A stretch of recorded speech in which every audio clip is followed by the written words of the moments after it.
tarde a todos. Tá? Hoje nós vamos tratar da República Moderna, a partir da tríade, né? Se fala tríade revolucionária de liberdade, igualdade e fraternidade, porque essa tríade se faz presente no movimento revolucionário francês. Mas vocês todos sabem que essa tríade, nessa forma, ela só é consagrada constitucionalmente com a Constituição de 1848 na França. Tá? E é essa que eu vou adotar. E como ela é colocada como a tríade da República, eu vou me referir a essa tríade, tá? Como a tríade, simplesmente, tá? Liberdade, igualdade e fraternidade, ou a tríade.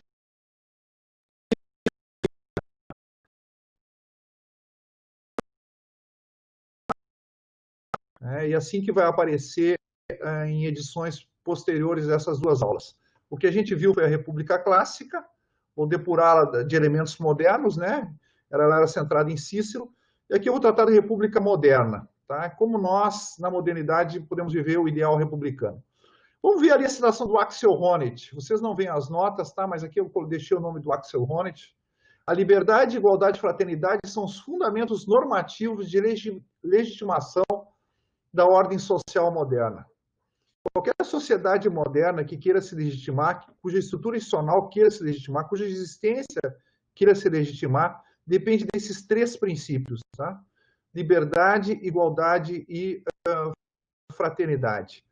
Nós vamos um pouco mais longe, né? Nós vamos dizer que, então, a sociedade moderna só se legitima enquanto república, enquanto uma sociedade que se auto-institui, né, como uma comunidade de livres iguais, ou seja, como um povo. E assim começamos. O republicanismo moderno possui uma sociologia, vamos chamar aqui de sociologia uma visão de sociedade, e uma antropologia, uma visão do ser humano. Ambas vinculam-se à tríade republicana, liberdade, igualdade e fraternidade. Então, o republicanismo define a sociedade, conceitua a sociedade, prescreve à sociedade a liberdade, igualdade e fraternidade. Mas, ao mesmo tempo, isso seria algo vazio, né? Nunca esqueçam isso, vocês que trabalham com ciências humanas, né?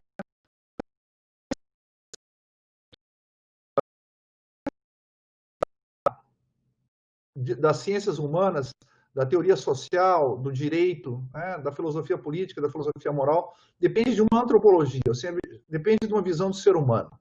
Tá? Isso dá muito ele torna sólido do ponto de vista filosófico tudo que vocês avançarem nessas áreas, se estiver fundado sobre uma visão articulada sobre o ser humano. Antropologia republicana, o ser humano como pessoa. Vamos ver a Declaração Universal ali dos Direitos Humanos. O que diz esse grande documento republicano, talvez o maior documento da história da humanidade, mas sem esquecer, claro, não esqueça a Declaração de Bogotá, que tem um caráter republicano marcado por enfatizar muito os deveres e a comunidade. Mas o artigo 1º da Declaração Universal diz: todas as pessoas nascem livres, iguais em dignidade e direitos. Umas, né, para com as outras, num espírito de fraternidade. Veja que a caracterização ali da humanidade, ou do ser humano, a pessoa aqui, o ser humano como pessoa, está caracterizado, ele é livre, igual, e deve comportar-se em relação aos seus semelhantes de um modo fraterno. Então, a declaração, ela conceitua o ser humano, a visão dela do ser humano se dá a partir da tríade. Agora, vamos ver a sociologia republicana e também vamos recorrer aqui a um documento clássico, um documento tradicional, né?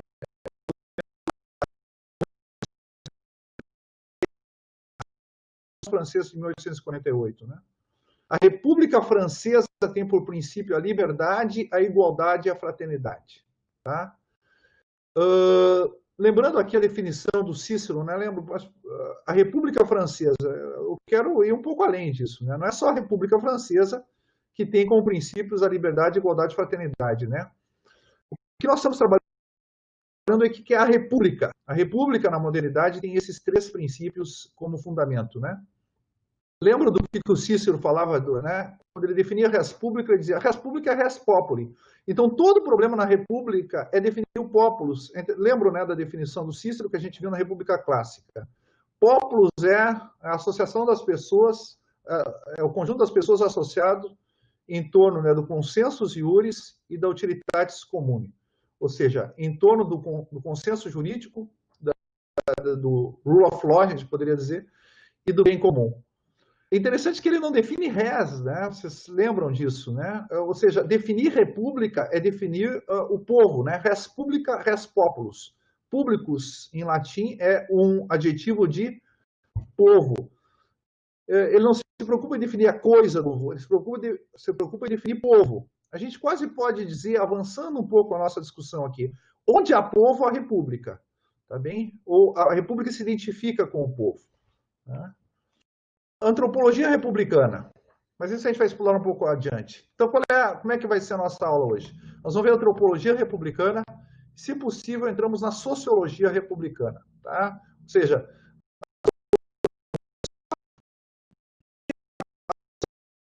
de livres e iguais. Né? Mas nós vamos ficar hoje como ser humano, como pessoa.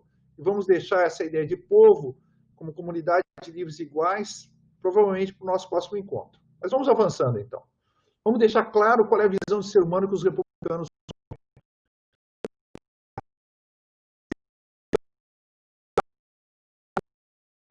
Eu quero colocar como fato aqui, a gente vai um pouquinho na antropologia evolutiva, tá? A tríade republicana, liberdade, igualdade e fraternidade, segundo a antropologia evolutiva, não é uma invenção da modernidade, mas se manifesta como fato ontogênico ou antropogênico, na praxis de colaboração, na praxis da colaboração. O que eu quero dizer aqui? Que não é puramente normativo isso aqui. Se é puramente normativo, se é aquela ideia de utopia, isso nunca vai ser realizado. Ou seja, se a comunidade dos livres iguais não é uma potencialidade inscrita na própria natureza humana, ou para aqueles que acham muito pesado isso, na condição humana, mas a gente vai tratar da natureza humana, ou seja, se não está inscrito, tá? Não está no DNA, a gente pode dizer assim, da própria humanidade, esse projeto não vai ser executado. Ou seja, os republicanos acham que é factível a sua visão de sociedade como um povo, porque eles sabem que isso é uma potencialidade humana. Tá? Isso está dado junto com a humanidade. Todo mundo vem destinado a esse planeta para viver numa comunidade de livres e iguais. Por que eles acreditam tanto nisso? Bom, a gente poderia fazer como Cícero fez, apelar para o direito natural. Mas nós estamos no século XXI e o justnaturalismo hoje, ele mudou a linguagem dele, tá? O justnaturalismo, o que é o justnaturalismo? É um discurso normativo, é um discurso prescritivo que fundado sobre uma concepção da natureza humana. Obviamente, esse discurso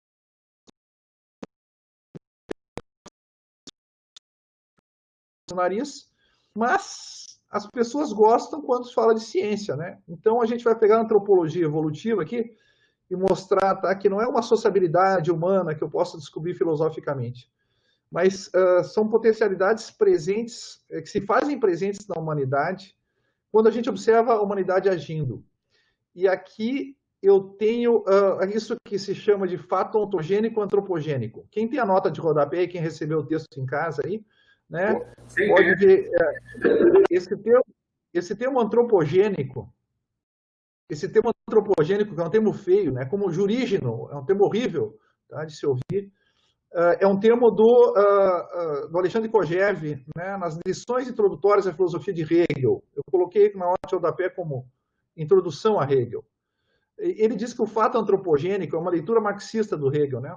O fato antropogênico é a luta entre o senhor e o servo, né? que marca a luta por reconhecimento, né? Na fenomenologia do espírito. Ele diz assim, essa luta por reconhecimento é que dá origem à humanidade. E isso marcou todo o marxismo e toda uma linguagem de esquerda até hoje, né? Se não tem luta, não presta para nada. Ou seja, que a humanidade ela nasce do conflito. E quando a gente vai ver aqui o que a antropologia evolutiva diz, cara, se a humanidade nascesse do conflito, a gente já tinha desaparecido há muito tempo. É como dizer que esse estado de natureza vai trazer alguma coisa de bom para nós. Tá? Não, aqui o conflito tem que ser pensado dentro de uma praxis anterior, uma praxis de colaboração com o outro. Tá? Mas eu vou utilizar aqui um pensador, né, o Michael Tomasello, que é um antropólogo evolutivo, acho que não está aí, eu trago para vocês na próxima semana, né, é um artigo que saiu na Scientific American, tá, do Brasil, sobre as origens da moralidade. o subtítulo é Como nos entregamos nas mãos dos outros, da moralidade. Em que momento o ser humano se tornou moral? E ele vai dizer, olha, o ser humano se tornou moral no momento em que ele se tornou humano. Vamos ler um pouquinho, né? Aqui, o fenômeno da colaboração. Mas antes faltou esse parágrafo aqui. A modernidade é simplesmente a universalização da consciência de que a autorrealização humana depende da conformação da vida pessoal e social aos ideais da liberdade, igualdade e fraternidade. Mas, como eu venho falando, aos potenciais humanos da liberdade, igualdade e fraternidade. Né? O que é ser moderno? O que é ter entrado na modernidade? O Brasil ainda está nessa luta de modernização. É viver de um modo republicano. Tá? As pessoas migram para países republicanos, no sentido que a gente deu lá o termo, né? Que obviamente transcende a ideia de forma de governo. Tá? Ou seja, em sociedades que se estruturam como comunidade de níveis iguais. E, portanto, vivem segundo a tríade republicana. A tríade republicana, do modo mais lento agora, né? Então, não é um ideal, tá, que sobrevoa as nossas cabeças. O que a gente vai ver agora pela antropologia evolutiva são potencialidades, esses 3 ideais são potencialidades inscritos na natureza humana. E como é que a gente sabe disso?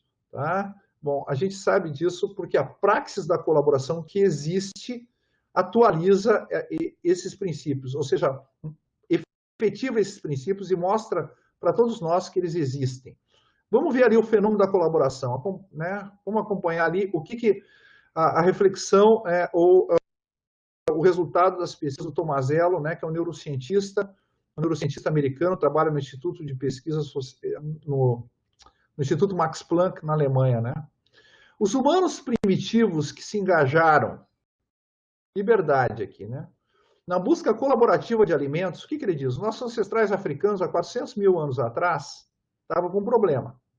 Estavam disputando com outros animais, tá, os alimentos. E eles viram que só podiam sobreviver, constataram isso, né? Aprenderam isso na marra, que só podiam sobreviver colaborando uns com os outros. Nesse momento, nós passamos do animal pré-humano para o animal humano. Tá? Essa é a tese do Tomazello. Os humanos primitivos que se engajaram, e se engajar é liberdade, nesse momento, certamente, eles escolhem o que fazer. Na busca colaborativa de alimentos, caça ou coleta, desenvolveram um novo tipo de raciocínio cooperativo, que os levou a tratar os demais como parceiros igualmente dignos. Ou seja, não apenas com solidariedade, fraternidade, mas também com senso de fairness, com base em uma compreensão da igualdade entre si e os outros. É muito simples, né? Eles iam caçar o mamute. Né? Depois de caçar o mamute, não, na África eu acho que não teria mamute, né? Vão caçar um búfalo, e depois de caçar o búfalo, o que eles fariam? Olha, vamos dividir em partes iguais, ou em partes proporcionais ao esforço de cada um. Ou seja, eu tenho que olhar para o outro e imaginar que ele também é um centro de necessidades, um centro de desejo, um centro de vontade. E devo reconhecer nele que é legítimo que ele também busque o seu bem. Nesse momento eu me descentrei, eu consegui olhar o mundo por uma outra perspectiva. Eu consegui internalizar a perspectiva do outro. Não é só eu quero o alimento, o outro também quer o alimento. O outro é como eu. Eu fiz aquilo que o Paul Ricoeur disse, a analogia do ego, né? O outro é um eu como eu. O outro é um faminto como eu estou faminto. Tá? E aí, a partir dessa constatação, desse reconhecimento do outro, eles operavam a partilha aqui, né? Então havia uma igualdade absoluta entre o si mesmo e o outro. Tá? Algo que eles, assim, cara, os animais até podem caçar juntos, mas é cada um por si na hora de repartir o butim. Porque nenhum deles consegue internalizar o ponto de vista do outro ou ver o outro como um parceiro igual. O animal é autocentrado. Essa descentração do ser humano, né? Esse alcançar uma perspectiva, né? A perspectiva do outro, tá? É que constitui a humanidade. Parceiros entendiam que eles podiam, em princípio, assumir qualquer papel numa colaboração e que ambos precisavam trabalhar unidos para o sucesso conjunto. Vem aqui a questão da Fraternidade, né? Depois nós vamos ver um modelo de fraternidade na economia é a cooperação. Mas aqui é uma coisa mais ampla. Esse é o fato originário da humanidade. Tá? A humanidade não nasce de uma reflexão filosófica, ela nasce de um certo tipo de praxis. Tá? Podemos dizer aqui, né, pegando Hegel e deixando Kojève de lado, uma praxis de reconhecimento. Tá? Eu sou um caçador e você também é um caçador. Né? Além disso, como dois indivíduos colaboravam reiteradamente um com o outro na busca por alimento, eles desenvolviam um entendimento, um campo comum mental que definia o padrão de cumprimento do papel para o êxito do empreendimento comum. Os padrões desse papel específico moldavam as expectativas do que cada um deveria fazer. Por exemplo, ao caçar antílopes, o perseguidor deveria fazer X e o lanceiro deveria fazer Y. Esses padrões idealizados eram imparciais, uma vez que especificavam o que cada parceiro tinha de fazer para desempenhar o papel adequadamente, de maneira a garantir o sucesso comum. Os papéis eram, de fato, intercambiáveis. Dessa forma, cada parceiro na caçada tinha direitos iguais sobre a presa, em contraste com trapaceiros e oportunistas que não cooperavam. Vocês entenderam, né? Aqui a gente tem um papel que se alça sobre a figura empírica do sujeito humano, né? Ele se investe agora de um papel, né? Eu sou o lanceiro ou eu sou o perseguidor do antílope. Mas quando eu for perseguidor do antílope, o que eu devo fazer? O que o perseguidor do antílope está fazendo hoje? Seres humanos, aqui nasce a ideia de um padrão, um jurista diria, uma regra que está acima do meu comportamento. Entenderam, né? Um padrão que vale para além do meu comportamento. Amanhã virá outro corredor, outro parceiro, tá? Outro perseguidor de antílope, e ele deverá fazer a mesma coisa. E esses padrões nada mais eram do que uma estilização da expectativa do que os outros têm sobre o meu comportamento. Eu não ajo mais por instinto, não sou mais um animal. Tá? Eu ajo por aquilo que os outros esperam de mim. E eu também desenvolvo expectativas sobre os outros. Vocês, se tem alguém do direito aí, eu acho que tem alguns, né? Os positivistas sempre se debruçaram em torno onde é que vinha a normatividade do direito. Onde é que o direito obriga? O Hart sempre diz, uma coisa é ser obrigado, outra coisa é ter uma obrigação. De onde é que vem essa ideia de ter uma obrigação? Se ser obrigado, eu sei do que vem. Vem da assimetria de forças numa interação. Alguém que tem mais força obriga quem tem menos força. De onde é que vem a obrigação de fazer algo? Os positivistas se debatem até hoje, né? Vem norma fundamental, regra de reconhecimento. Cara, a normatividade vem da humanidade. Nós nascemos, né? Aqui é um fato antropogênico, né? Nós nos tornamos humanos, a humanidade é gerada, tá? Quando ela começa a conformar seu comportamento a normas. Mas o que é a norma? Norma nada mais é do que a universalização do ponto de vista do outro. Tá? Nascemos normativos. E você também tem expectativas sobre o comportamento do outro. Tá bem? Então, a normatividade é concomitante à humanidade. Claro que se eu ignoro isso, eu vou passar a vida toda procurando, tá, o santo grau da normatividade. A autorização do ser humano como pessoa. Aqui eu peguei uma frasezinha do Ricoeur. Ok, descobrimos que liberdade, igualdade e fraternidade estavam dados na praxis da colaboração. Né? Fraternidade porque cooperamos juntos a um fim comum. Liberdade porque depende de me engajar ou não. O trapaceiro, tá? O trapaceiro, o oportunista, esse não era mais convidado. Provavelmente não se reproduziram, diz o Tomazello.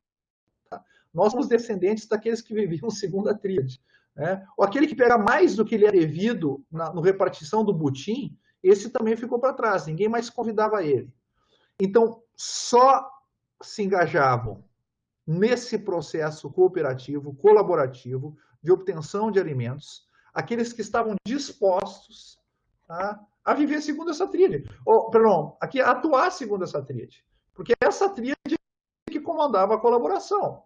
Né? Eu sou livre para me engajar ou não, o outro é igual a mim, liberdade, igualdade, e nós vamos cooperar, e cada um vai cumprir o seu papel. Tá? Eu vou atender a expectativa do outro para obter a finalidade comum, fraternidade. Tá bem? Autorrealização do ser humano como pessoa. Eu peguei uma frasezinha aqui do Paul Ricoeur e vamos tentar dissecar ela, tá? Porque eu poderia ter colocado Aristóteles aqui, eu esqueci isso, né? Mas Aristóteles, assim, o fim da comunidade é o mesmo fim do ser humano. Para o oligarca, o fim do ser humano é acumular riqueza. Então, o fim da cidade também vai ser acumular riqueza. E, portanto, os oligarcas é que devem ter, perdão, os ricos é que devem ter poder na cidade. Tá? Tudo vem junto aqui. O fim da cidade é o fim do cidadão, é o fim do ser humano. Tá? E aqui, o fim da cidade, o fim da modernidade, né? Como é que a gente começa esses documentos modernos? A gente pode ter uma apropriação individualista, que de fato nós temos hoje, né? Mas vocês lembram como é que começa da Declaração dos Direitos do Homem e do Cidadão? E também está no preâmbulo da Declaração Universal dos Direitos Humanos, né? A sociedade ela é instituída para proteger os direitos. Isso tem uma apropriação individualista, que deve ser de 90% das pessoas fazem esse tipo de apropriação. Mas aqui nós queremos fazer uma leitura republicana. E o que significa isso, né? E a própria preâmbulo da Constituição Americana, né? Para proteger esses direitos, governos são instituídos. Isso significa, podemos fazer uma leitura aristotélica disso, que a finalidade da sociedade é a finalidade do indivíduo. Tá? O ser humano quer ser feliz. O que a sociedade deve fazer? Proporcionar a ele as condições para a sua felicidade. Nós vamos chamar aqui de autorrealização, que é um termo menos equívoco, tá bem? Então, a sociedade se legitima quando os seus membros se autorrealizam, tá? Mesmo porque ela também não pode induzi-los à felicidade e à realização. Tá? Então, como é que eu tirei essa frase, talvez do contexto em que o Ricoeur gostaria de mantê-la, porque ele fala aqui, dentro do projeto dele de filosofia moral, ele vai um pouco além, mas eu vou analisar essa frase aqui com vocês, porque para mim ela coloca de uma maneira bastante clara o ideal de autorrealização na modernidade. Intenção da vida boa, liberdade, com e para os outros, fraternidade, instituições justas, igualdade. Tá? O ser humano se autorrealiza assim. Tá? Quando ele tem intenção, ele desenvolve um plano de vida, ele tenta executar esse plano de vida, ele quer a vida boa para si. Isso é ser livre. Tá? E agora eu tenho que passar... Mas, tá? Ele precisa também de...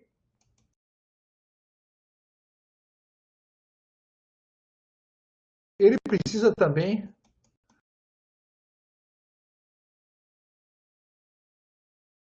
Bruno, repetindo aqui, pessoal. Intenção da vida boa, liberdade, com e para os outros, fraternidade, instituições justas, igualdade. Tá? Porque a justiça está ligado, como vocês sabem, à ideia de igualdade. Mas vamos examinar cada um dessas expressões do Ricoeur. Vida boa, cuidado de si, estima de si, amor de si, e ser também causa de si. Que a vida boa é a liberdade, é você executar a tua vida como teu próprio projeto. Né? A gente pode dizer assim, a vida boa é a vida livre. Tá? É você estabelecer a tua própria vida como um certo ideal. Né? Ter um certo plano do que será a tua vida, ou seja, conceber a própria vida como uma tarefa ou uma obra que você mesmo executa. Então podemos dizer o seguinte, né? A vida boa na modernidade é a vida livre. Tendo que depois explorar um pouco o que significa esse conceito.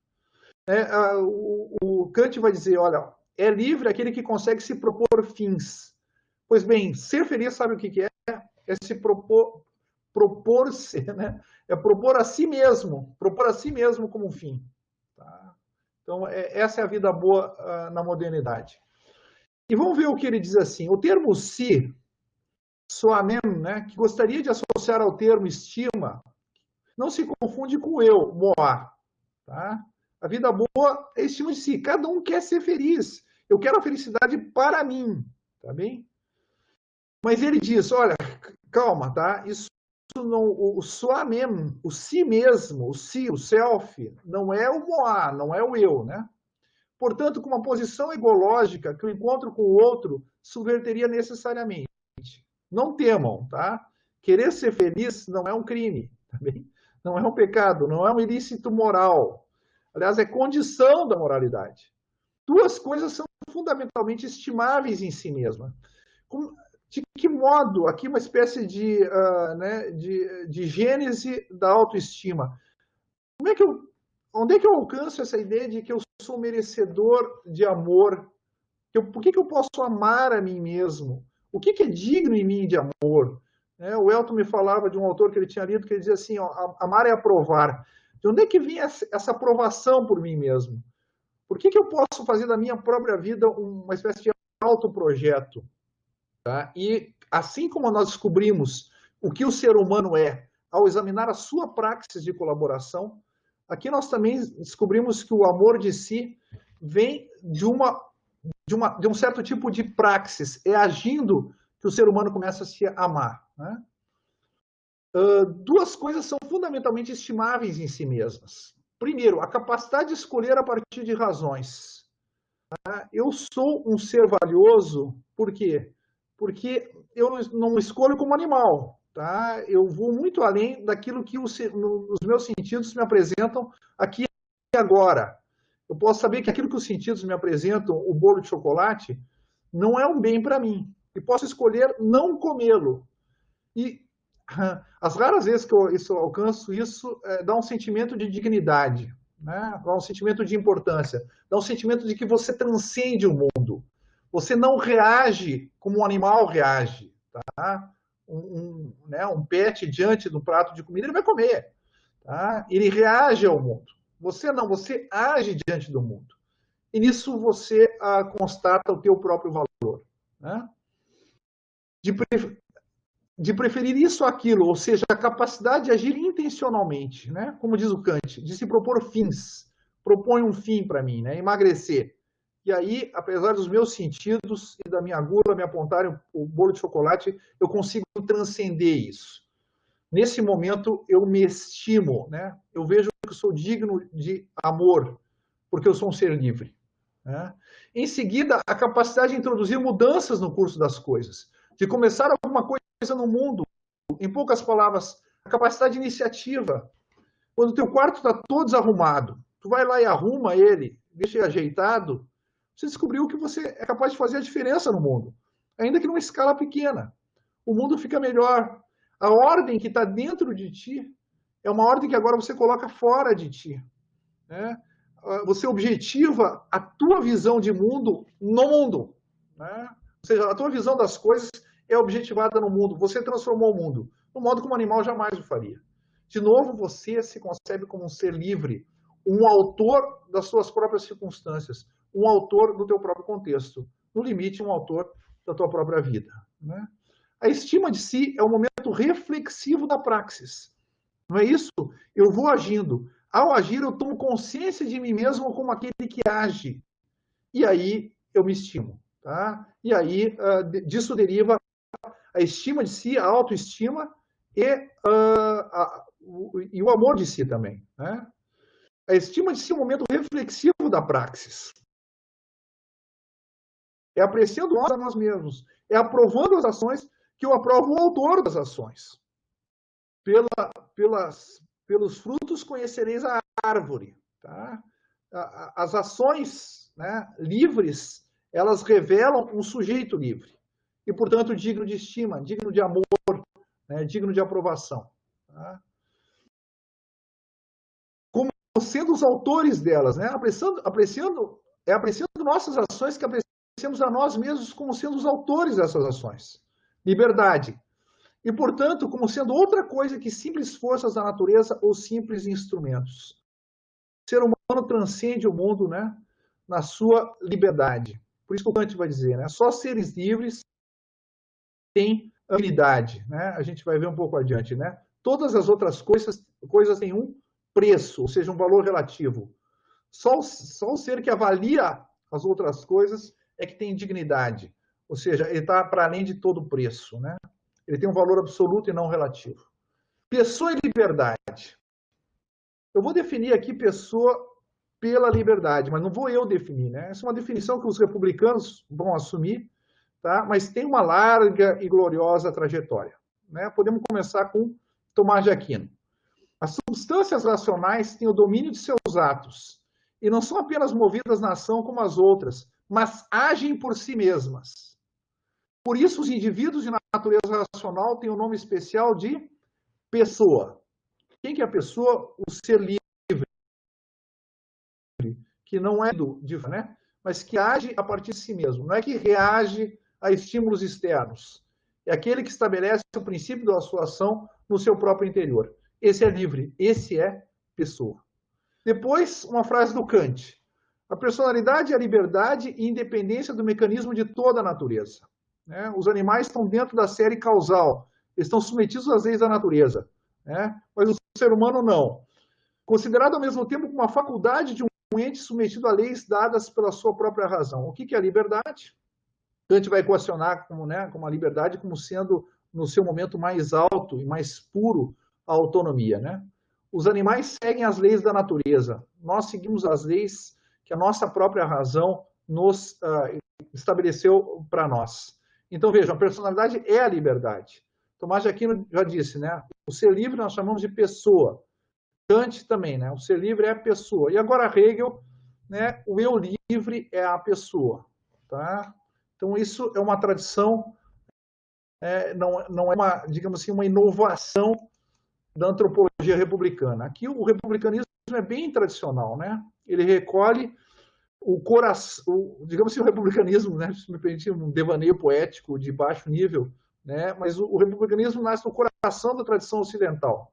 Tá? O que há de melhor na tradição ocidental, o republicanismo moderno ele recupera e recapitula em si mesmo, né? E da tradição ocidental, e a gente pode estabelecer isso, né, pelo menos com clareza, nesses três autores, Tomás de Aquino, Kant e Hegel, né, que são três dos maiores filósofos da tradição ocidental, eles definem um ser humano como pessoa, ou seja, como liberdade. Tá bem? Agora, isso então, né, é a intenção da vida boa. Qual é a intenção da vida boa? Qual é o projeto de cada um de nós? É ser livre. Tá? É ser livre. É agir sobre o mundo e não reagir. É estabelecer o si mesmo, né, a si mesmo como um projeto a ser realizado, um projeto a ser executado. Mas, obviamente, outros também querem realizar esse projeto e nós devemos reconhecê-los como iguais.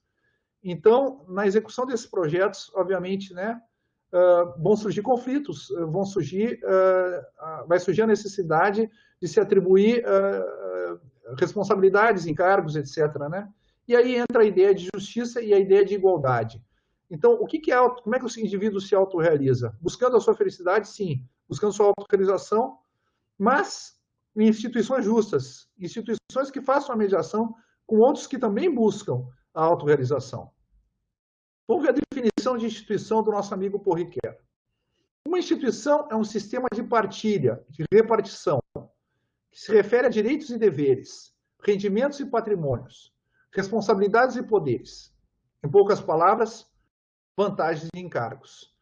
Toda colaboração, vamos chamar isso do fato originário da humanidade, né? A colaboração. No fato originário da humanidade, a gente vê isso, né? Olha, hoje você tem a responsabilidade de correr atrás do antílope. Eu tenho o dever, né, de jogar lança nele. Pois bem, depois nós temos o direito, então, de distribuir isso de um modo igualitário, né? No fato originário da humanidade, é como se a caça e a coleta se institucionalizasse, né? Eu preciso de um sistema aqui de partilha. Por quê? Necessariamente, é interessante, né? Se faz presente a justiça, e podemos dizer o direito também, né? A vida com o outro exige a justiça e o direito. Lembram da frase do Cícero? Nascemos para a justiça, né? Porque nascemos uns para os outros. O problema central consiste em formar a ideia de uma igualdade proporcional, que mantém as inevitáveis desigualdades da sociedade nos quadros da ética. Tá? Claro que se o outro caçou 3 antílopes, ele vai ter direito a 3. 3 porções. Eu cacei só 1, só vou ter direito a 1. Não posso pedir uma porção maior. aqui eu vou ter uma igualdade proporcional, mas vejam, essa igualdade proporcional sempre tem que estar, digamos assim, no contexto de uma igualdade absoluta, não é assim? Porque o outro, como ser humano, é igual a mim, tá? Então, primeiro eu tenho que reconhecê-lo como absolutamente igual a mim, para depois ver aqui, pontualmente, tá? Qual será a diferença na atribuição de direitos e deveres. O ser humano considerado como pessoa, isto é, como ser prático, moral, livre, está acima de todo preço. Kant, né? Isso aqui é Kant. Ele possui uma dignidade, isto é, um valor intrínseco absoluto, mediante a dignidade, obriga todos os demais seres racionais do mundo, a todos os seres humanos, a guardar-lhe respeito, podendo medir-se com qualquer outro e valorar-se em pé de igualdade. Todo ser humano pode olhar para qualquer outro ser humano e dizer: nós somos humanos. Eu sou humano como você é humano. Tá bem? A partir disso, nós vamos, a partir dessa igualdade fundamental, dessa igualdade básica, que é uma igualdade absoluta, nós vamos ver a igualdade relativa. Tá? Quem tem mais necessidade, quem trabalhou mais, quem tem mais mérito, ok? E as instituições vão ter que fazer essa mediação, então. Tá? Elas vão ter que estabelecer o que é devido a cada um na sua dignidade, na igualdade absoluta, e o que é devido a cada um em termos de igualdade proporcional. Mas não se enganem, não há autorrealização humana fora de instituições. Tá bem? Eu sei que o marxismo, o anarquismo, né, disseram que haverá um momento em que não haverá mais conflitos, que os seres humanos não precisarão mais de instituições. Mas dado que nós temos a todo momento, né, na praxis da colaboração e todo outro tipo de práticas que tem na sociedade, nós precisamos, uma vez que cada um quer ser feliz, tá? E vai ter pretensões diferentes, né, sobre o que significa felicidade para si, vão surgir conflitos, tá bem? O republicanismo leva a sério a liberdade, e a liberdade vai trazer consigo conflitos.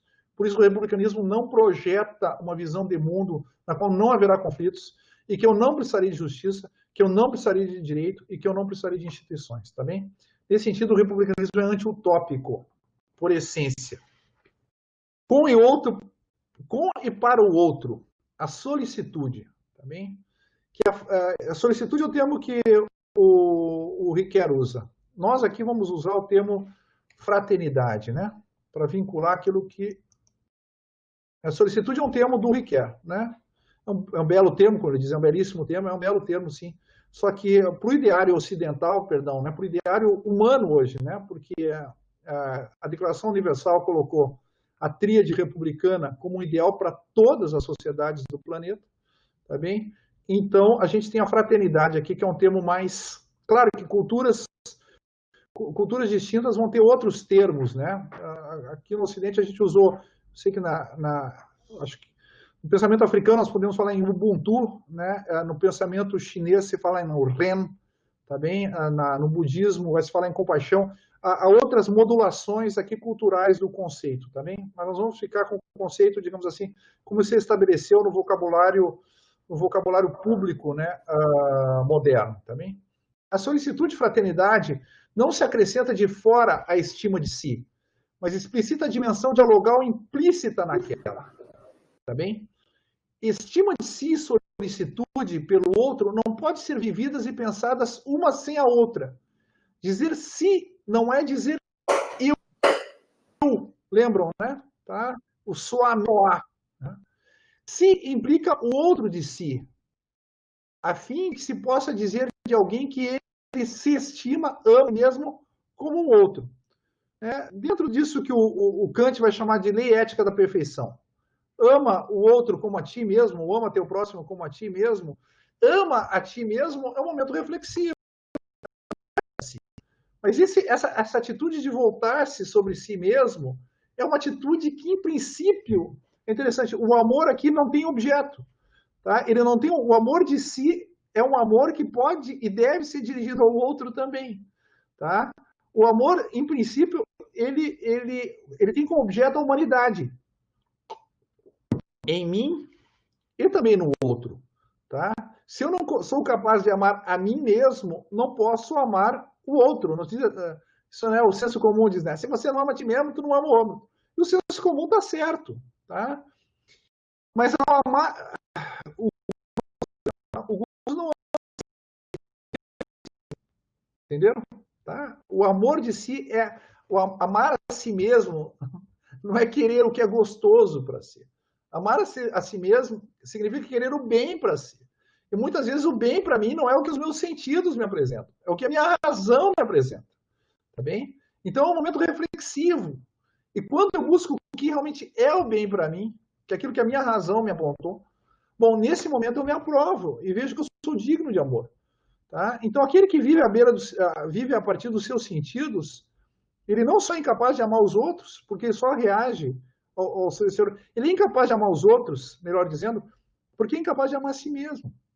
Tá? Então, o voltar-se para si é um movimento que pode ser também expansivo. É o mesmo movimento, é o mesmo princípio. Tá? O amor é o mesmo princípio de uma ação ou de uma atitude. Tá? Queira ele se volte para mim mesmo, que é o primeiro momento, quer ele se volte para o outro. Né? Então, quem diz o si não é dizer eu. O egocêntrico diz eu. Mas aquele que consegue dizer self, né? Ou soi-même, ou si, tá bem? É aquele que voltou-se sobre si, que tomou consciência de si mesmo, que tem clareza sobre um ser humano, que é ele, tá? Que é digno de amor. E por isso ele é capaz de amar qualquer outro ser humano. Né?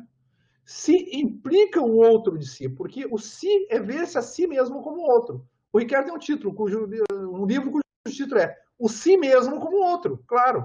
Tá? Amar a si mesmo é como amar um outro de si. Si implica o outro de si, a fim de que se possa, perdão, né? A dizer a verdade é somente por abstração, que se pode falar de estima de si ou da autoestima, sem pô-la em paralelo com uma demanda de reciprocidade.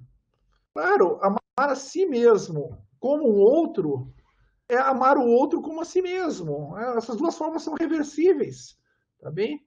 Então, é só por abstração. Quem falou si já falou o outro, tá? Porque quem falou si falou que eu sou capaz de dirigir o meu olhar, a minha atenção, o meu reconhecimento para uma outra identidade que não é imediata, não é isso? O guloso, a identidade, para usar uma expressão hegeliana, a identidade do guloso é imediata. Ele viu o bolo, caiu matando em cima, tá? Mas a pessoa, o self, o ser livre, tá? Aquele que merece amor, ele diz assim, mas será que o bolo é o melhor para mim ou não? Tá? Quando ele diz assim, se o bolo é o melhor para mim ou não, ele está falando de si mesmo como se fosse um outro. Está falando assim, Barzotto, é bom para você comer o bolo ou não, velho? Entendeu? Essa capacidade, essa reflexividade, também é que constitui a humanidade. Ora, se eu consigo me dirigir a mim mesmo como outro, dizer para mim, não como o bolo de chocolate, como eu diria para qualquer um na minha condição, tá? Que precisa fazer dieta, não como o bolo de chocolate, se eu consigo me alçar essa universalidade, eu sou simplesmente humano. Né? Nesse momento, eu sou simplesmente uma pessoa, não sou mais um animal que reage ao seu contexto, que reage a estímulos externos. E me constituo como um ser livre, tá bem? E, portanto, capaz de amar. Né? Eu posso dirigir esse amor que eu tenho agora para mim mesmo, em relação a mim mesmo, né, para qualquer outro, tá bem? Ou seja, quando eu falo, quando eu me dirijo a mim, o outro está sempre presente no horizonte. Aquele que fez um movimento reflexivo já internalizou o outro, tá? Porque ele consegue olhar para si mesmo como se fosse um outro, tá bem? Então é por abstração, tá? É por abstração que eu separo o si do outro, porque o outro está contido no si. O outro é assim aquele que pode dizer eu como eu. Num outro artigo, o Ricardo chama isso analogia do ego, né? A analogia em grego é relação, né? O outro é um eu como eu. E como eu ser considerado, reconhecido um agente, autor e responsável pelos seus atos. Eu sou capaz de me conter diante do bolo de chocolate, porque eu sou livre. O outro também é livre. E também pode ser estimado na sua liberdade. Tá? Aquilo que me configura como um ser livre é o que configura todo ser humano como um ser livre. Todo ser humano é pessoa. Tá bem? Agora vamos dizer, tá bem, mas isso não é. Tá? Ficou. Não é muito fácil de opor liberdade à comunidade aqui. mesmo com o Riquet dizendo tão belamente, né, que há uma dimensão dialogal implícita na autoestima, a estima do outro está implícita na estima de si mesmo, tá bem? Então, aqui eu peguei uma série de liçõezinhas do Hegel, tá, para ajudar a gente a pensar a relação entre liberdade e comunidade, entre a pessoa e o outro. E aqui eu tenho um comentarista, né, o Érico Calheiros de Lima, que está aí na nota de rodapé de vocês. Ele diz o seguinte: para Hegel, é justamente no âmbito de uma relação intersubjetiva, igualdade, né, solidária, fraterna, não excludente, não limitativa, não individualista, que a liberdade individual encontra a sua verdade. É somente na relação com o outro.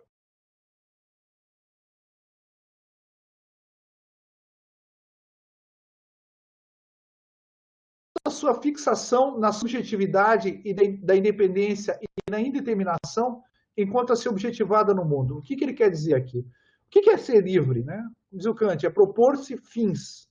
Tá? Mas a maior parte dos meus fins eu só posso conseguir alcançar com o outro. Tá? Eu diria 99% dos fins, tá? Eu só posso alcançar com o outro. Pois bem, ou seja, se eu não me relaciono com o outro, não vou alcançar meus fins. O que significa dizer que eu não sou livre, né? Que eu não sou livre, tá bem? E aqui eu tenho essa ideia do Hegel, né? Que quando eu me relaciono com o outro, eu deixo de ficar fixado, tá bem? Eu deixo de ficar fixado na minha indeterminação, ou seja, eu não vou agir porque não quero agir com o outro. Então, os fins que eu me propus nunca serão efetivados, não vão se tornar reais. Eu não determinei, né? Eu estou na indeterminação, na abstração. Tá bem? E outra coisa que ele vai mencionar é também esse gosto pela independência, né? Right to be alone. Fica sozinho, right to be alone, é o direito de ficar sozinho. Mas se você não ficar com o outro, você não vai ser livre. Por quê? Se você não estiver junto ao outro. Por quê? Porque você não vai conseguir realizar os seus objetivos. Mas essa é a definição da liberdade, não é? Propor-se fins. Tá? Então, é na relação intersubjetiva, ou seja, uma relação que eu considero o outro como igual e vejo o outro como complemento de mim mesmo, e aí vem a ideia de fraternidade, é que eu posso realizar meus fins. Dentro de uma relação de igualdade e fraternidade, obviamente, fraternidade aqui inclui em si a igualdade, tá? É que eu sou livre. O que significa dizer? É no interior da comunidade que eu sou livre. Tá bem? A liberdade, a definição do Hegel, né, com as definições que eu acho mais profundas, talvez a mais profunda da história da filosofia sobre liberdade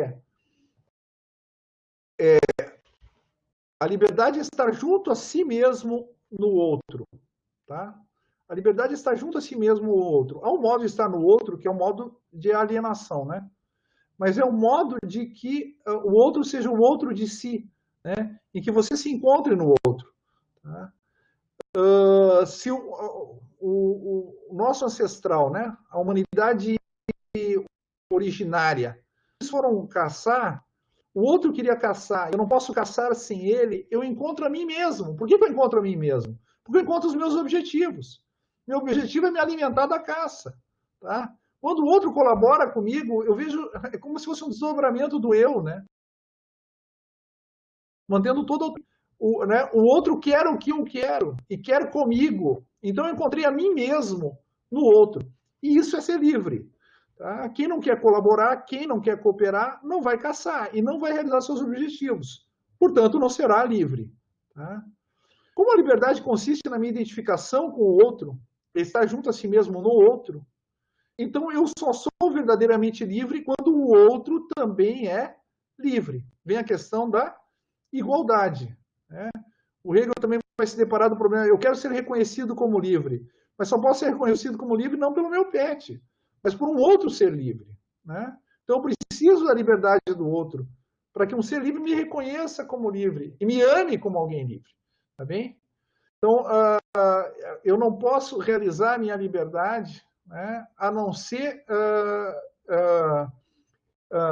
aceitando a alteridade do outro, e que o meu objetivo reflete, né, e se identifica com o objetivo que é o objetivo dele.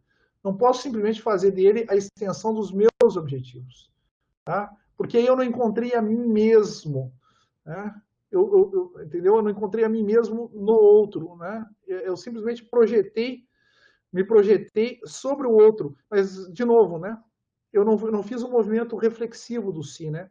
Todo aquele que reifica o outro age como animal. Por quê? Porque ele é incapaz de considerar o outro na sua alteridade, é incapaz de internalizar a perspectiva do outro, o que significa que ele não consegue ver a si mesmo como um outro, né? Não consegue ver a si mesmo como um ser livre. A comunidade de uma pessoa com outra tem que ser vista, diz Hegel, não como uma limitação da verdadeira liberdade do indivíduo, mas como uma ampliação da mesma. Só consigo caçar um coelho sozinho, mas com os meus companheiros eu consigo caçar um búfalo.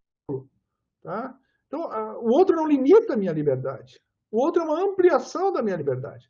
Só consigo estudar um capítulo do livro sozinho.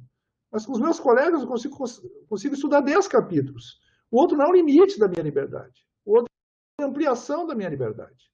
E por isso o Hegel conclui aqui, né? A mais elevada liberdade é a mais elevada comunidade. A comunidade mais plena é onde a liberdade dos seus membros se realiza no modo mais elevado, no modo supremo. Tá? Então, não há uma oposição. Né? O Sartre tem uma concepção individualista de liberdade, que é a concepção do senso comum, tá? Que é uma concepção que opõe liberdade e comunidade. E aí o Sartre tem razão, né? Entre quatro paredes, dizer que o inferno são os outros. Por que o inferno são os outros? Porque Sartre também concorda que o que define o ser humano é a liberdade.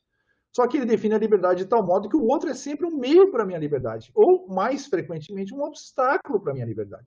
Bom, então o inferno são os outros. O Hegel diria mais ou menos, não, o paraíso são os outros. Porque se eu era um pouco livre sem os outros, ou quase nada livre sem os outros, eu sou muito livre com os outros. Eu posso me propor muito mais fins, muito mais objetivos. Tá? Síntese kantiana. E a gente vai ver a síntese hegeliana, e daí nós vamos terminar o nosso encontro de hoje, né? Como é que a gente sintetiza essa relação, como é que a gente sintetiza a tríade, tá? De liberdade, igualdade e fraternidade, né? Num único argumento. Vamos ver como é que o Kant tenta fazer essa síntese. Ele faz essa síntese como uma igualdade entre o amor de si e o amor do outro, né? Ou seja, né, uma igualdade entre liberdade aqui e comunidade. O que eu devo a mim é o que eu devo ao outro, tá bem? A máxima da benevolência, o amor prático para com todos os seres humanos. Né? Eu acho que uma tradução mais adequada seria a máxima da beneficência. Não só querer o bem ao outro, né, que é benevolência, mas fazer o bem ao outro. Isso é o amor prático. Mas o Kant chama de benevolência, né? Mas entendemos aqui, né? É um dever de todos os seres humanos para com todos os demais. Tal dever existe de acordo com a lei ética da perfeição. Ama teu próximo como a ti mesmo. Vejam, isso aqui não é um mandamento divino para o Kant. Tá? Isso aqui é uma lei ética, ou seja, uma lei derivada da pura razão. Para Kant seria um absurdo, seria heteronomia você considerar, tá, que a fonte da tua obrigação moral está no mandamento da divindade e não na tua própria razão. Tá bem? Eu quero dos demais benevolência em relação a mim. Quero, né? Quero ser amado. Como diz Adam Smith, né, e Alon Matz, a nossa felicidade consiste em sermos amados pelos outros, né? Eu quero dos demais benevolência em relação a mim. Portanto, eu devo ser também benevolente para com os demais, né? A lei ética da perfeição diz: ama teu próximo como a ti mesmo. Você quer ser amado? Então ame. Mas dado que todos os demais sem mim não seriam todos, a lei do dever de benevolência incluirá também a mim. Qual é a legitimidade de eu me amar? É que eu amo a todos. Interessante, né? A gente parte da liberdade, mas a gente pode partir da comunidade também. Né? Eu posso partir tanto da liberdade quanto da comunidade e eu vou obter o mesmo resultado. É porque eu amo a todos que eu posso amar a mim mesmo. É porque eu amo a mim mesmo que eu sou capaz de amar a todos. É a ideia de fraternidade. A razão legisladora inclui também a mim de acordo com o princípio da igualdade. Por que eu vou ser menos amado do que os outros? Todos nós somos iguais. Tá? No dever, o princípio da igualdade no dever da benevolência recíproca. Bom, benevolência recíproca é outra definição para a fraternidade, né? Temos um dever de fraternidade. Os outros são incluídos na minha atitude de fraternidade e eu estou incluído no dever de fraternidade dos outros. Tal como a todos os meus próximos. E permite-me ser benevolente comigo mesmo. De novo, né? Na condição de eu ser benevolente com os demais. Essa é a síntese kantiana, né? No que ele chama de lei ética da perfeição, eu encontro o outro como igual a mim, eu encontro a minha própria liberdade, né? Inclusive na ideia de legislação, de razão legislador, né? De poder seguir as máximas na minha própria razão, ele chama de razão legisladora aqui, né? De ser autônomo, mas eu encontro o outro aqui, tá bem? E o outro me encontra também. É nessa reciprocidade que a gente tem a ideia de fraternidade. Então a gente tem os três elementos, né? A liberdade, ama teu próximo, só um ser livre é capaz de seguir esse tipo de comando. Nós vimos que o ser humano originário, né? Ele se distinguiu dos animais na medida que ele conseguiu seguir padrões universais que eram nada mais, nada menos do que a estilização das expectativas que os outros tinham em relação a si mesmo. Né? Então, na capacidade de seguir mandamentos ou regras, eu verifico a minha liberdade, tá? Eu atualizo e efetivo a minha liberdade. Bom, o outro é igual a mim, então ele merece o mesmo quantum de amor que eu. E, obviamente, a ideia de amor ao outro, de vincular-me pela benevolência, ou mais especificamente pela beneficência com o outro, é a própria definição de fraternidade. Né? Então, temos aqui a síntese da tríade republicana. Vamos ver uma síntese hegeliana. Eu coloquei entre parênteses aqui, por quê? Porque eu peguei uma fórmula hegeliana, que é quando ele fala do direito, né, na filosofia do direito, ele vai dizer o imperativo jurídico é ser uma pessoa, e para Hegel, ali naquele momento, naquela passagem do seu argumento, pessoa ou sujeito de direito, lembramos que ele definiu o ser humano como pessoa, né, o eu livre é a pessoa, tá?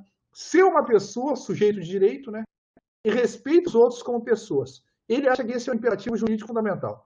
O que eu fiz aqui? Eu parafraseei ele e formulei uma coisa que eu chamei de imperativo prático, que é um imperativo de toda a praxis humana, seja ela econômica, moral, ou ético-cultural, política ou jurídica. Tá? Um imperativo prático de base, que é uma espécie de seja humano entre os humanos, ou haja humanamente. Tá bem? Esse é o imperativo de qualquer ação humana no mundo que afete outro ser humano. O imperativo prático é ser uma pessoa, então, paráfrase do Hegel, né? Ser uma pessoa e trata os outros como pessoas, não só respeita, né? O respeito tem um pouco a ideia de só se conter dentro dos limites, né? Tratar o outro como pessoa significa, e a gente vai ver, né, no Kant, assumir os seus fins como meus fins, tá bem? Se o outro precisa de ajuda e é um fim dele, por exemplo, né, receber um certo tipo de auxílio, eu devo fazer esse. Se ele precisa de comida, eu devo fazer o fim dele, que é comer, alimentar-se, o meu fim. Tá? Então, não é só respeitá-lo, né, mas é tratá-lo como um fim em si mesmo. Né? Ser uma pessoa, liberdade, né, age de um modo livre, e trata os outros, fraternidade, como pessoas, igualdade. Tá bem? Então, aqui, né, nesse imperativo prático, eu tentei fazer para vocês e para nós todos, né, a ideia do que poderia ser um primeiro mandamento da razão prática, um princípio supremo da razão prática, né, que vai afetar a nossa praxis jurídica, política, econômica e moral. Né. Quem adota esse princípio, ele passa do pré-humano ou do inumano para o humano. Né? Viver humanamente é viver segundo esse imperativo prático. Tá? Pode parecer um pouco ambicioso isso aqui, mas é outra formulação de vários imperativos, como a regra de ouro, ou o mandamento do amor, etc., que estão em todas as grandes culturas da humanidade, ou os imperativos categóricos do Kant. Tá? É só uma formulação aqui para os nossos fins. E eu termino com a frase do Hegel, né? O eu que é nós, o nós que é eu. O eu que tem a capacidade de dizer nós, mas um nós, uma comunidade que tem a capacidade de respeitar que cada um dos seus membros diga eu, ou seja, que cada um se afirme na sua liberdade. E hoje, meus amigos, nós encerramos e nos ver a sociologia republicana, ou seja, a concepção da sociedade como um povo, como uma comunidade de livres e iguais, que é a concepção republicana. Tá? Um abraço.